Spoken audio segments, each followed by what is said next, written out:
my channel. So for today's video, ang gagawin naman natin ay Pan de Sal. This video is highly requested by my dear friend Beverly Jubilia. So shout out to you, girl. So without further ado, let's go ahead and start.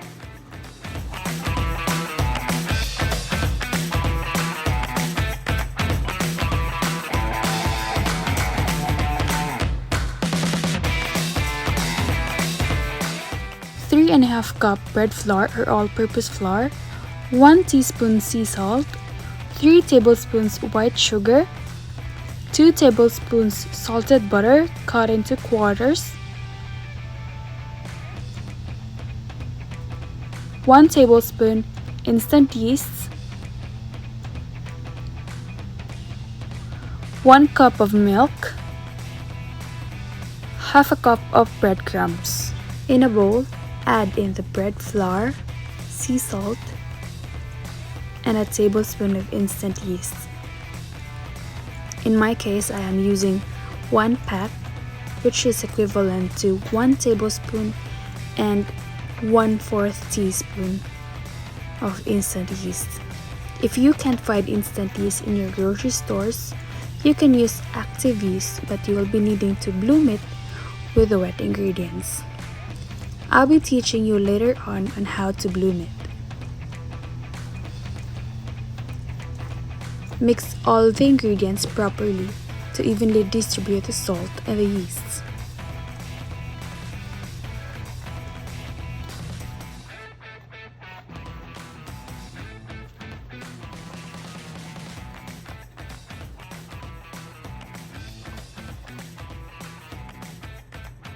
Now that our dry ingredient is done, let's put this aside and continue with our wet ingredients. In a separate bowl, add in 1 cup of milk, half a cup of warm water, and 3 tablespoons of white sugar. We'll be needing to heat this up in a microwave if you have, or on a stove top.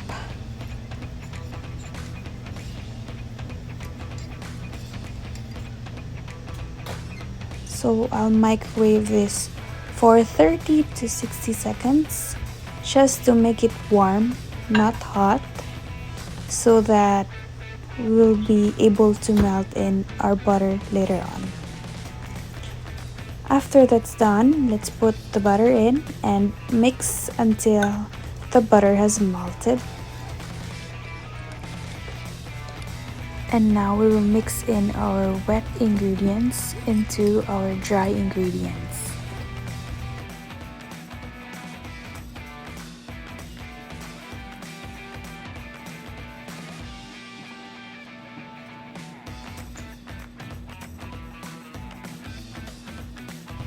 Just mix properly so that we can evenly distribute the wet and dry ingredients, and until it comes to this consistency wherein it holds together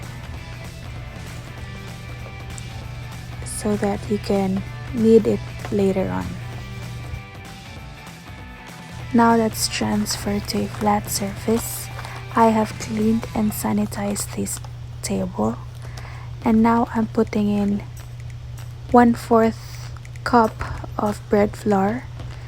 I'll be using this for kneading. I'm putting it a bit on top of the dough and below the dough and on my hands because this is gonna be wet for a while since the gluten hasn't activated yet. But later on, it won't stick anymore. So you just have to be patient. Just knead this for about 10 minutes. I am putting on a timer so that I'll be sure that I was able to knead this for 10 minutes.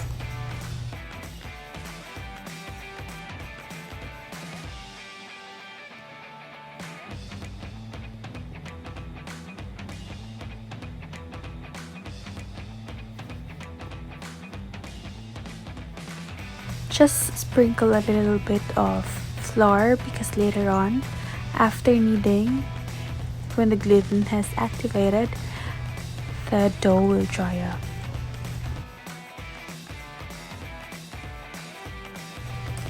After 10 minutes of kneading, this is how your dough would look like. It already has its own form and it's not sticking to the table or your hands.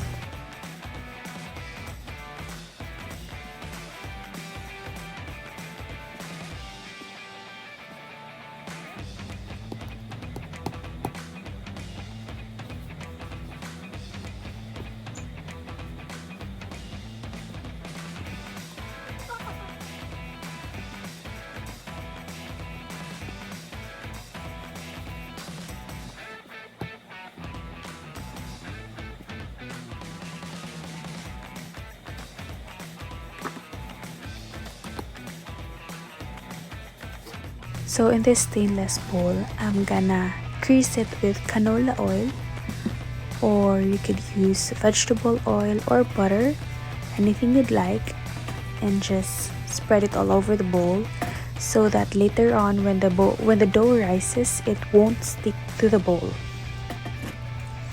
I'm also gonna spread some oil all over the dough and cover it with cling wrap, and I'm gonna let this rest for about an hour or two until it doubles its size. So in my case, I'm gonna put it in an oven. It's not turned on because it's the warmest place in my kitchen.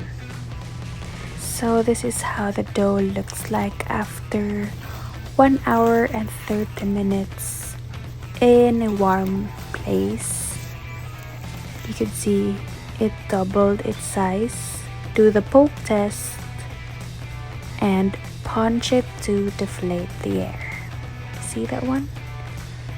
Yes, that's how you deflate it. So here I'm getting my baking tray. If you have a square pan, you can use that one too, the deeper one. And I'm just gonna line it with parchment paper so that the dough won't stick to the pan later when it's time to bake. And then I'll just put this on the side for a while, and I'm gonna get my breadcrumbs. I'll put my breadcrumbs in a bowl, and we'll be needing a dough cutter, but since I don't have, I'm using a knife and a weighing scale.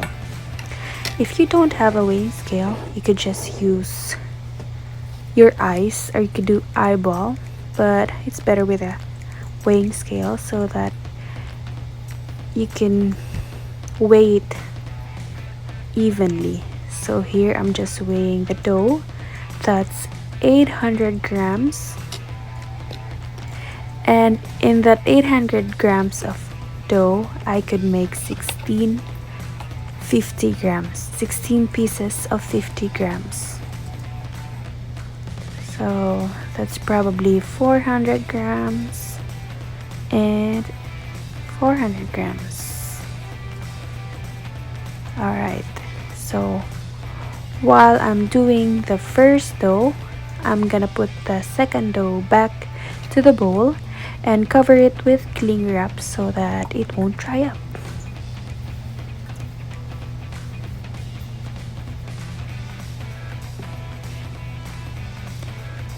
So this dough, I'm gonna cut it for 8 cuts or 8 pieces, but I'm doing it to half and half and half until I get 8 pieces with this dough.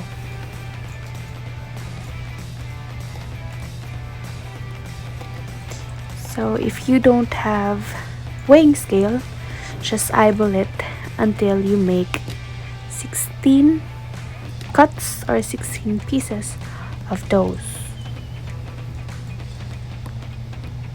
Now that I have the first 8 cuts of dough, I'm just gonna flatten this one and fold, flat and fold until I form a circle.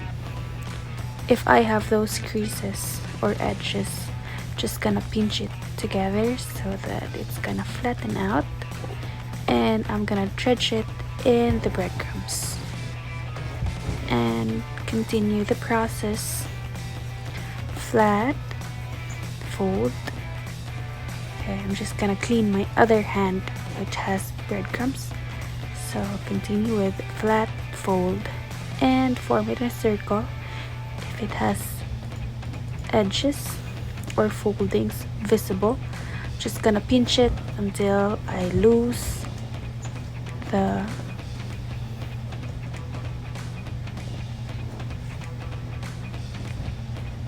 alright, I'm just pinching it and dredge it again on the breadcrumbs, and the process goes on and on until the 16th cut.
So while I'm doing the rest of the dough, I'm cutting in some cling wrap to cover my finished dough so that it won't dry up.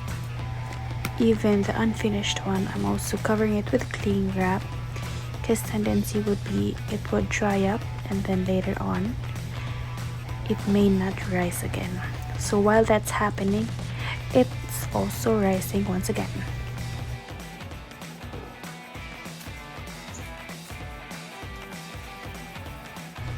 I'm getting a clean towel and I'm covering the dough that I'm done because the kitchen is so cold and it's not gonna rise if it's in a cold area.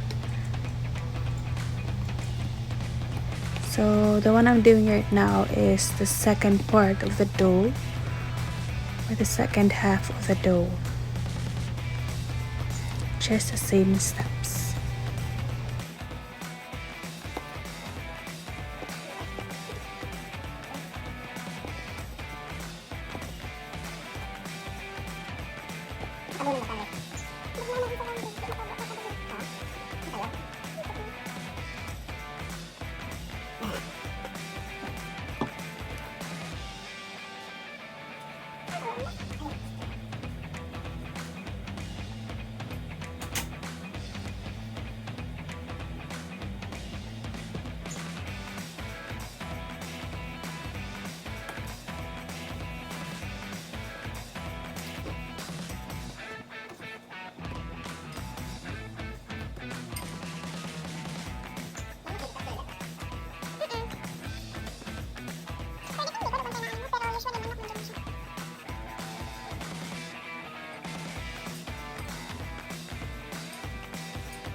So this is how your dough would look like after molding.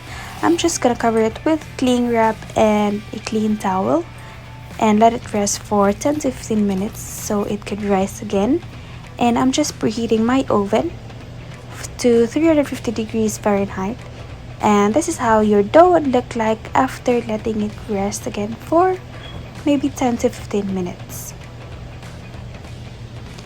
And we're just gonna bake this in the oven for probably 9 to 10 minutes. If you want your pan de sal to be really brown, you could do it like 10 minutes or 11 minutes, but if you want it just a little bit brown, you could do it for 9 minutes. Now I'm turning my bread on the other side because my oven is hotter on the right side. As you can see, it's brown. and the other side is not yet too brown. So I'm leaving it for another minute. And this is done. I'm just getting my bread in the oven. As you can see, I already made one batch of bread earlier, and this is the second one.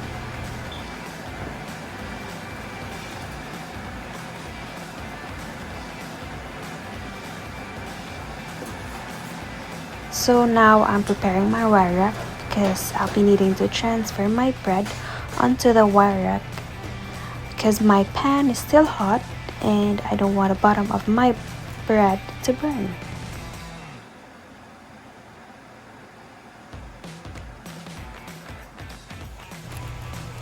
Now you see that the Pan de Sal is really looking good. It's looking delicious and fluffy. I can't wait for you guys to try this out. Please do try this out at your own home. It's really easy. There's no need to use an egg. And this is the easiest way to make Pan de Sal and the most delicious one. Just continue to transfer this one.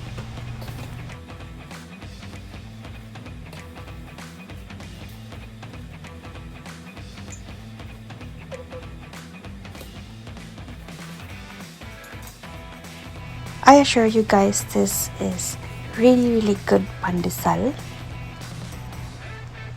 And you can see in there it's still steaming hot and it's really good.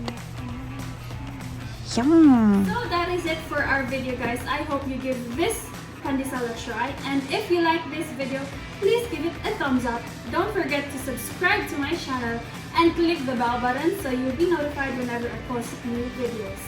See you next time. Bye!